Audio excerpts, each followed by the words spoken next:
So yeah, here I am. I know it's been like 3 years since I last uploaded on the TheMunchBowl YouTube channel, and there's a reason for that. There's also a reason that I'm coming back with this specific video. In this video, I'm going to be talking about my testimony. And I first off do want to say I appreciate a lot of y'all who been like, commenting like, "Where are you at? Come back." And some of you have gotten a response from me where I just said, I don't feel led to make videos at the moment. And I'll make a video whenever I feel led to. So the fact that I'm making a video right now should show the importance of it. But for a lot of you who followed my channel for some length of time, you kind of know where I stand when it comes to, my relationship with Christ and things like that. And I just want to share my testimony on this video, share it because there's a lot of misconceptions, a lot of things that people don't understand. So I just kind of want to clear things up and also just share this because like there's a story to this. I didn't just pop out of the womb talking about God and stuff like So I'll just begin the story. Growing up, I was obviously told about God at some point in time growing up because I remember having an interest in God. And mind you, my family was not like religious fanatics or anything. They were just like, the average person. You ask an average person on the street, "Hey, you a Christian?" A lot of them will say, yeah, because, most people, they, were, brought up that way, or because most people say they believe, Christ exists. So that's kind of the, household I grew up in, but it wasn't like, we were talking about God all the time or anything like that. It's just, I just had an interest. I heard about God at some point and had a heavy interest in God. I grew up with my dad, my mom, and one sister. I had another sister, but she is kind of in a way like a half sister. And basically I didn't grow up with her. I just grew up with my mom, my dad, and my sister. And growing up, it was actually a lot of poverty, like stories of my mom and dad looking for change in the couch. That's actually interesting. I just picked up coins. Like, I did not plan on. That's interesting. But I remember them telling stories like them looking for change in the couch and all type of stuff. Me simply wanting to get some fast food or something, but it was a lot of times a no because, they just didn't have the money for it. Or I think they were trying to be wise with how they were spending their money. But growing up, I never like felt poor or anything like that. They took good care of me, and I'm very grateful for that. As far as school, I was pretty quiet in school, didn't really, talk too much. I was well behaved, got good grades. That's just the way I was raised. In a way, it was like a typical lifestyle. It was a typical growing up. But things started to really change. There was a really big event that happened. There came a point in time where my mom and my dad were not getting along very well. They were having a lot of arguments, and the intensity of the arguments seemed like they were just increasing and increasing. Just as a disclaimer, I love my parents. I'm not trying to rat them out or anything like that. I was involved in this, so it would be a disservice to others who may have gone through a similar thing or whatever the case be if I don't speak out about, my experiences and stuff like that. So, nor do I think my parents are the same people they were back then. They've grown since then, But there came a point in time where I think I was like 7 or 8 years old, and my dad threatened to kill everybody in the house. And I remember when he said that, like, because I think I had my door open or something, and when he said that, like, I heard him just boom, like, shut my door, because I was scared, I never heard him say anything like that before. And then eventually things like simmered down and calmed down, and he later on said that he would never say anything. He was sorry. He would never say anything like that again and things like that. But the fights continued. The arguments continued. There was times where he was hitting on my mom, and I remember going up behind him trying to hit him, but I was a child, so obviously I didn't prevail anything. And there's other things I don't necessarily even need to go into the details about. Y'all get the point. So eventually my mom, she had enough of it, and she moved out with me and my sister, which my sister was older She's like 6 years older than me. So my mom took me with her and my grandma, who was living in actually another town. She came up to the city my mom was at, and she got an apartment, and basically we were living with my grandma for like, was it like a month or 2 or 3 or however long, basically until my mom, she like got a place like solidified, and it was in the same apartment complex. So we like lived like 5 minutes, like a 5 minute walk from each other. And then with that came, switching schools, and I got into a certain school, and let's just say I wasn't used to that type of environment. I was exposed to a lot of things. I mean, people like 9 years old, just cussing, sexual jokes, just a lot of like, immorality, disrespecting teachers, like at a high level, like disrespecting, fights, all type of stuff. And I wasn't used to that environment, so it was a surprise to me when I got there. But eventually I adapted. I didn't necessarily behave the way that they were, but I kind of got used to it after a while. I'm like, okay, this is my school, this is the environment I'm in, it is what it is. And bear with me as I'm telling the story, because there's a reason I'm saying certain things. So as you could imagine, those things had an effect on me, and I don't think I necessarily felt like it had an effect, but obviously it did. Nobody just goes through that and is just numb the whole way through it, especially being really young. And that's why I'm taking so much time to go in certain details about like me when I was really young, because you could do this research for yourself. I think they say like between the ages of 7 and 12 are like critical points in children's lives, and if they go through like certain trauma between those ages, then basically it can have like a lifelong impact on them and literally affect the rest of their life. So there's a reason why I'm talking about so many things when I was like really young. So as 5th grade came around, there was a girl that, I thought I really, really liked. Then I started to like her like a lot. And I was a quiet person, so it wasn't like I was always talking to her, but like I wanted to like, so I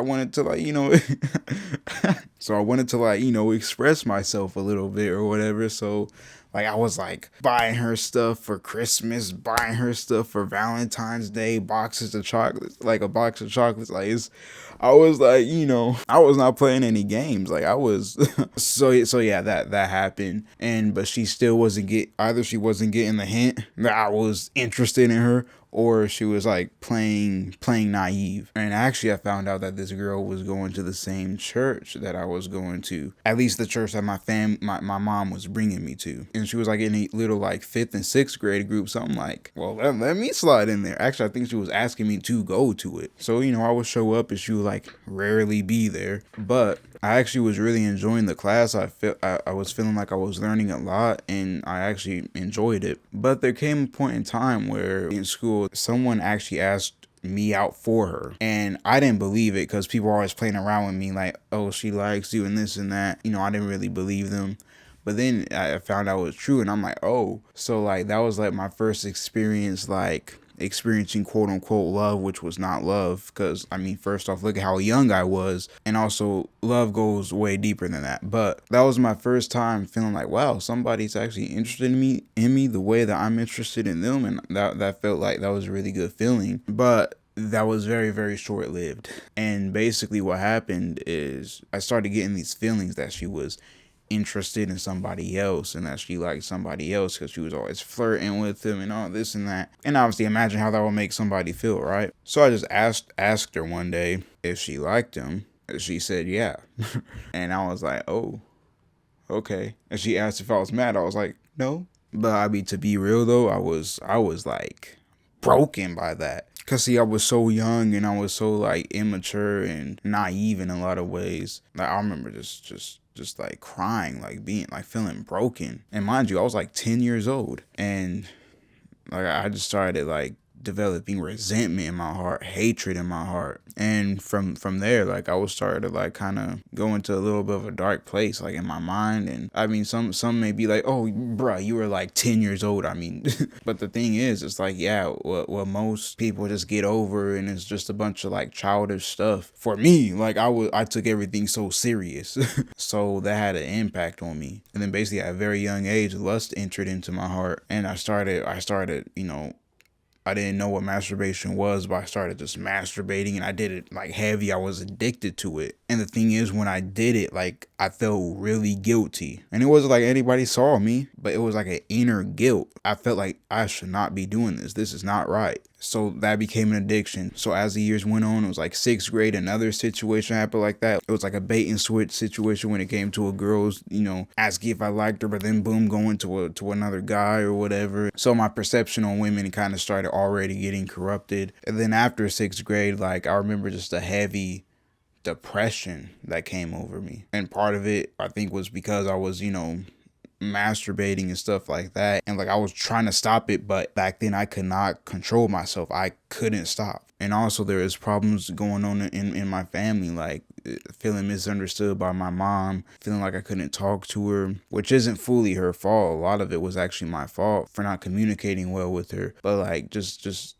things with my sister, I was like fighting my sister, like actually trying to fist fight my sister. I was punching walls. Like a lot of rage was building in my heart, a lot of just anger. I remember there was a time, like one of those metal pull-up bars, I remember picking that up and like chasing her with it, like wanting to hit her with it.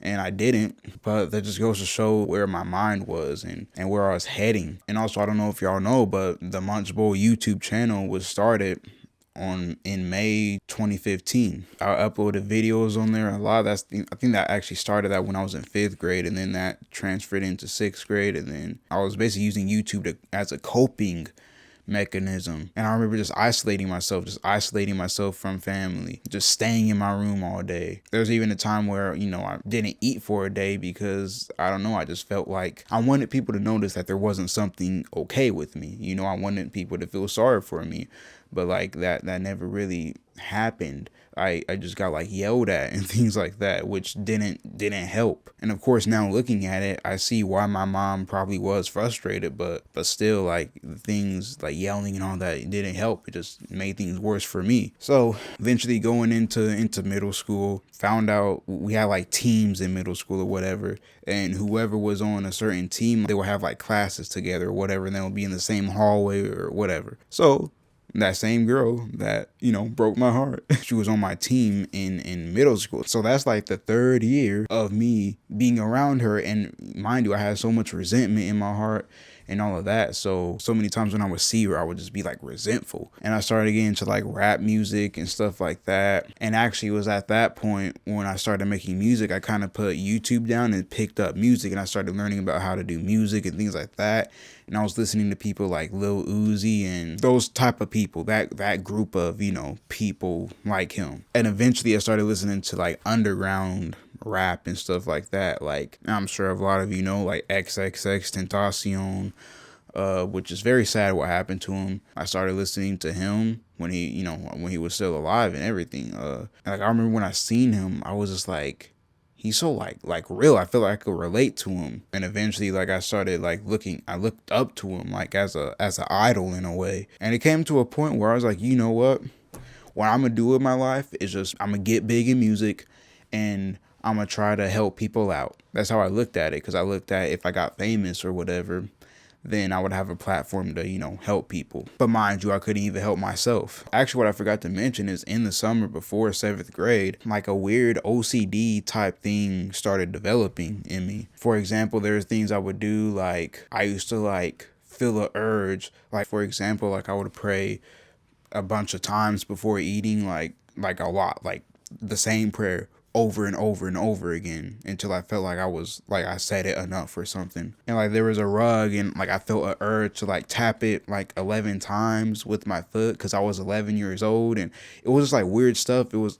I'm telling you, my mind, I was bugging, like I was flicking on and off light switches a certain number of times, and yeah, things were getting bad in my mind. But so 7th grade continues, and by the end of 7th grade, that same girl, right? Somebody said that she like liked me again or something. And again, I had so much resentment in my heart. I'm like, I'm not, nah.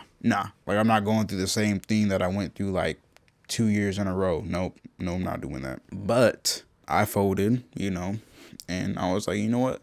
Let me try this again. So we were kind of talking over the summer a little bit, whatever. Then I eventually asked, like, hey, like, do you really like me, or like what's, like basically just trying to get confirmation, so I wasn't going to waste my time. And she was like, yeah, but I'm not looking for a relationship right now. So I'm like, you know what, all right, cool, hey, I respect it. It's, it's fine. At least I think that's how I responded, like in my heart. But then when we get back to school, going into 8th grade, there came a certain point in time where I found out that she was actually talking to another guy, and I like overheard it. I'm like, did I hear that right? And eventually, so there was a class that she was in, but me and that guy actually had the same class, and we were going in after her. So when I went in, I was going to say something to her, and I think I like said something or tapped her or something, and she looked at him and said hi, but then she looked at me and said hi. It was kind of like, and like left, and I'm like, yo, what was that? So I just asked the guy, I'm like,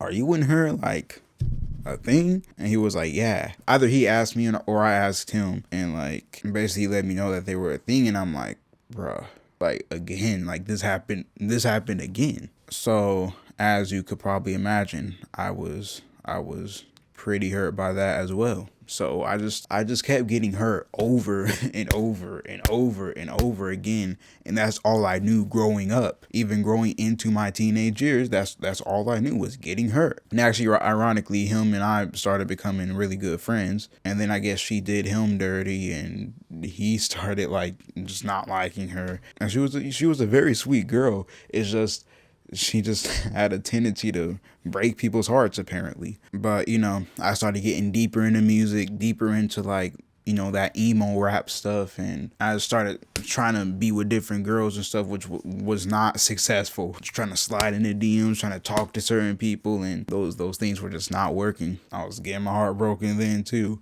and I was just getting in a darker and darker and darker place in my mind. I was depressed, had a lot of anxiety, and I just used music to numb everything. Basically, I had like a little group of people, or at least like 2 people I was like kind of making music with a little bit at the time. But even in a way, I feel like I didn't even have friends that I could really relate to. So eventually, middle school ended, 8th grade ended, and I actually got to a point where I started talking to that girl again.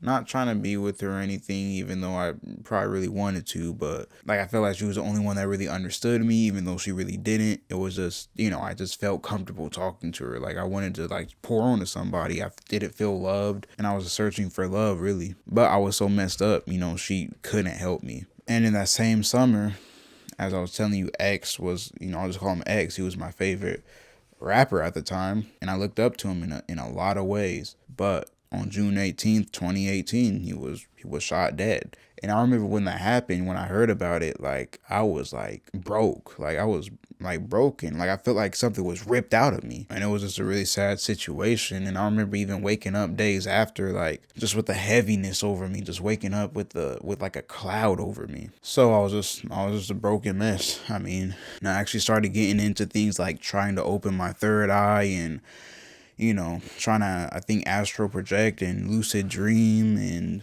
I was even looking at like crazy stuff like how to get high without drugs, just because I was so desperate for a release, in a way, like a release from this world, because I promised myself that I would never do drugs. But that's what most people who started doing drugs said before they started doing drugs. And that summer I began to change. I was like, you know what, forget it. Like next year comes around, I'm changing. Like I was going to start making like wicked music, because even though I was already making like wicked music, there was a barrier. I wasn't talking about certain like sexual things or like violence and things like that. But I was like, forget it. I'm going to start doing that type of music. Probably would have started having sex with women and all type of things. I was going to change. I was literally just going to change my personality, because I was going into high school and I was going to be like, you know what? New start to my life. I'm done with this stuff. I'm going to just change. I'm going to switch up, basically. But something happened and that changed my life forever. Wow. Mind you, all through what I told you, I thought I was a Christian. I was going to church every Sunday, and even at a time where they told us if we wanted to be saved, then just say like a sinner's prayer. That prayer where it's, goes like, Lord, I confess that I'm a sinner. I believe that you died for me. basically things like that. And like there was even times, like even that same summer, where I would like feel guilty. I would just be like, I didn't know what else to do. I'm like, okay, let me just pray that sinner's prayer again. But basically one night came and I was doing my, my nightly ritual, isolating myself in my dark room, just watching YouTube all night. And there was a video that kept on coming up called How to Survive a Stabbing. I seen it recommended like multiple times throughout that summer. So I'm like, let me just watch it, let me see what it's about. And basically it was about a man in the UK, how he got stabbed, but since the blade was left in his stomach, he didn't bleed out. And after watching the video, I wasn't like, yeah, he survived the stabbing. I was like thinking, I was like, yo, life, anything can happen at any moment. That's what I thought back then. Like there was a point in time where a bullet actually flew through the apartment that my mom and I were at. And if my mom would have been home, because it was like at head level by her closet door, which is, by her bed as well. And I'm like, if my mom was home, she could have got hit. I mean, there was multiple shootings in that neighborhood. And not just that, but I had a lot of anxiety, like not even just for what would happen to myself, but what would happen to my mom. Like I was thinking, could she get robbed? Like who's stopping that? Who's stopping somebody from just walking around this neighborhood and deciding it's a good idea to just start shooting up the apartments? And I just thought anything could happen at any moment. What's stopping it? And that's when I started to realize life is a vapor. It's here for one moment, and then just like that, it's gone. And what then? All this working, all this toiling, all this hard work just to boom, be gone. And then I was just sobbing on my bed, just thinking about how fragile life is. And here's when my memory gets a little foggy and cloudy. I think I was watching a video, because I watch like Christian videos from time to time. And I thought I was a Christian, so I'm like, let me watch Christian videos. That's what I did, And it was a video called Wait on God. And I don't remember if I watched this after the experience I'm going to tell you about, or if I watched it before. I honestly don't remember. Anyways, I was just watching the video, and the guy was talking about something like just, about waiting on God. Again, like I said, whether it's before the video or after, I don't remember. But all I remember was I was in my dark room, and something just happened. Something happened to me. It was like heavy, like within me. And if I had to put it into words, it would be like God saying to me, why are you taking what my son did on the cross for granted? And like it hit me deep, like at another level. And from that moment, again, I don't remember exactly what happened in that moment, but I remember coming out of that moment, I was changed, like completely changed. I no longer have the same desires. And I realized at that moment, I am not living the way I'm supposed to be living. And mind you, I thought I was a Christian. I actually thought I was a better Christian than a lot of Christians, because I actually like questioned stuff. Like I looked at Christmas. I'm like, if Christmas is about Jesus, then where is Jesus to be found in Christmas? What's with the tree? Why are we receiving gifts and God gets nothing? So I thought I was a better Christian than a lot of people, because I was like thinking about certain things, and I actually thought about God more than certain people. But I realized I was displeasing in the sight of God.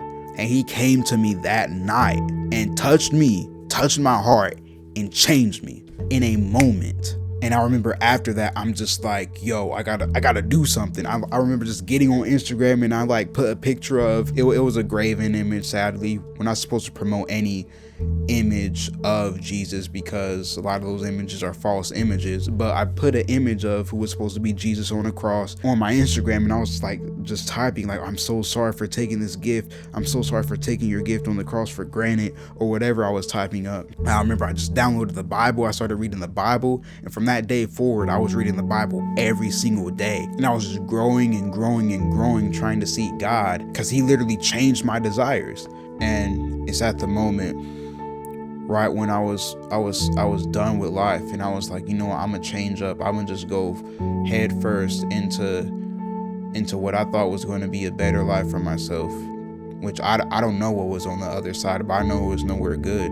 I was getting into that false spirituality stuff. I was going to open myself up to demons, was most likely going to start just having sex with a bunch of women, was most likely just going to, down the line, I could have committed suicide if I got too far. I was most likely going to start doing drugs, because actually going into that school that I was about to go into, it was easy access to drugs. All I had to do was know the right people, and I had the plug or whatever. Because remember, I was desperate to get high, and I mean, most people who started doing drugs at one point said they would never do drugs. And I believe why God touched me and grabbed me out of that before I got into that stuff is because I probably would have went so deep I probably couldn't have come back.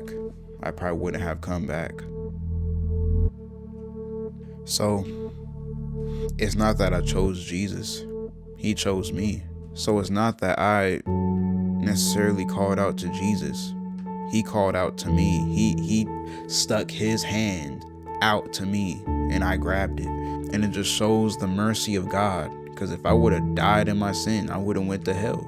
Because the wages of sin is death. And those who follow the devil goes to the place that was designed for the devil. God didn't design hell for people to go there. He designed it for the devil to be tormented. But for those who follow the devil and walk in the devil's ways, they have to go where he goes.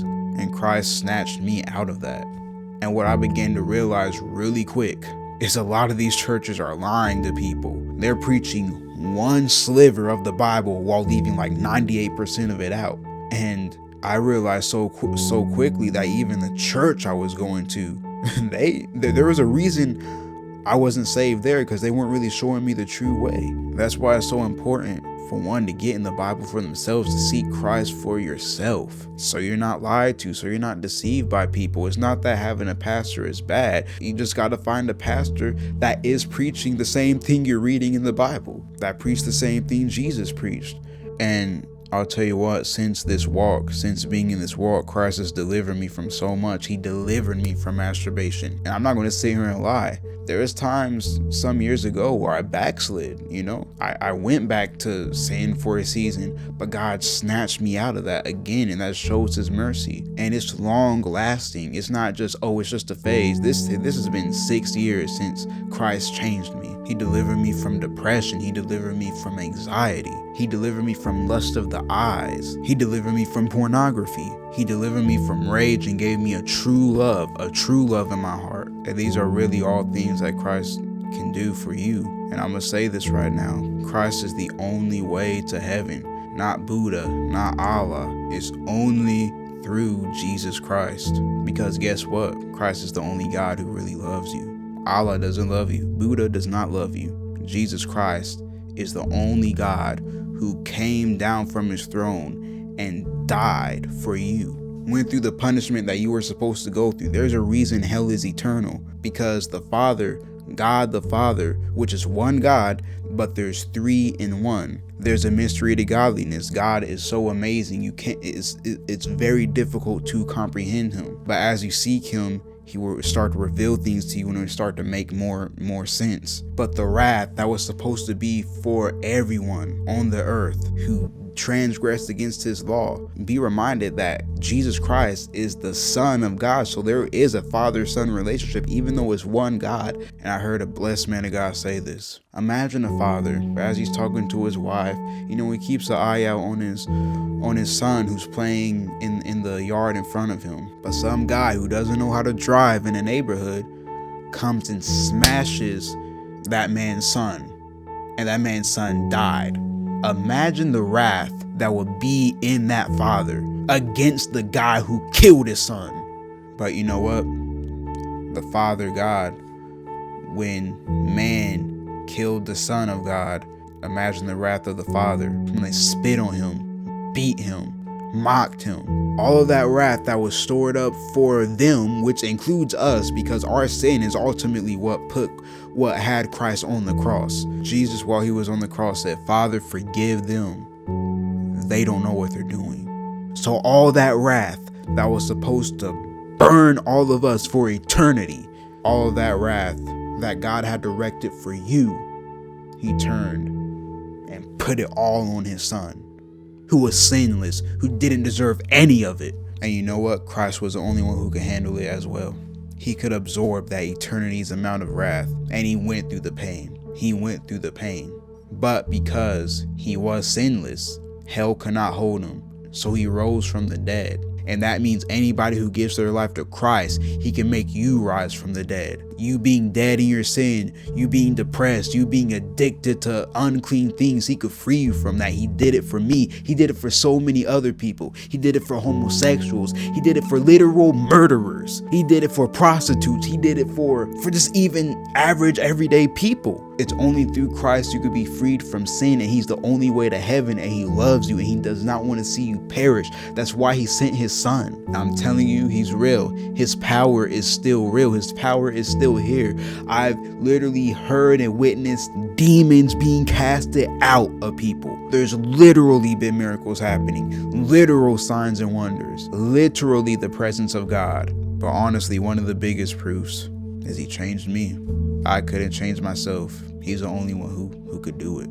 So if you're not saved and you're savable, he extends his arm out to you to follow him. How do you not know that God isn't using this video to try to call you to him before it's too late for you? Because tomorrow's not promised for anybody. And it's not about keeping a certain set of rules. If you give your life to Christ, he will do the rest for you as long as you submit to him. He will take sin away from you. He will cause you to live holy. He will cause you to live clean. It's not that you got to talk all religious or look all religious with the way you dress. I'll say this from experience. The closer you get to Christ, the more of his character will build in you. You will start to think different. You will start to talk different. And he will give you the power to fight against the demons. Yes, there's literal demons fighting against people and literal demons inside of people. And God will give you his spiritual weapons to fight them, to gain victory in your life over these things. And I'm telling you, Christ really does love you.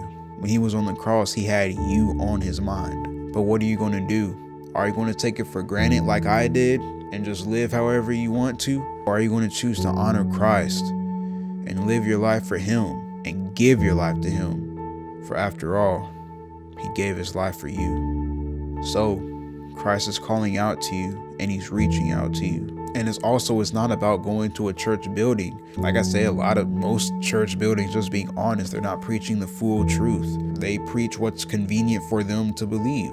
For me, myself, it was a little while until I found a real church. I had to study the scriptures for myself and trial and error. I was looking at different people online and I was finding out even what some people were preaching online was wrong. And I'm like, okay, what do I believe? But I had to just go back and look in the Bible and see what the Bible says. And it got to a point where Christ actually led me to a true church, a true ministry, which is actually a global ministry. And it's called the Revelations of Jesus Christ Ministries. And honestly, it's changed my life. They have a lot of messages on YouTube, and you can look up the channel if you want to be taught the word of God properly. But even the pastor, the leader of that ministry, tells you to study the scriptures for yourself, seek God for yourself, and that way you will never be deceived. So Christ extends his arm out to you. What are you going to do? Don't wait till tomorrow.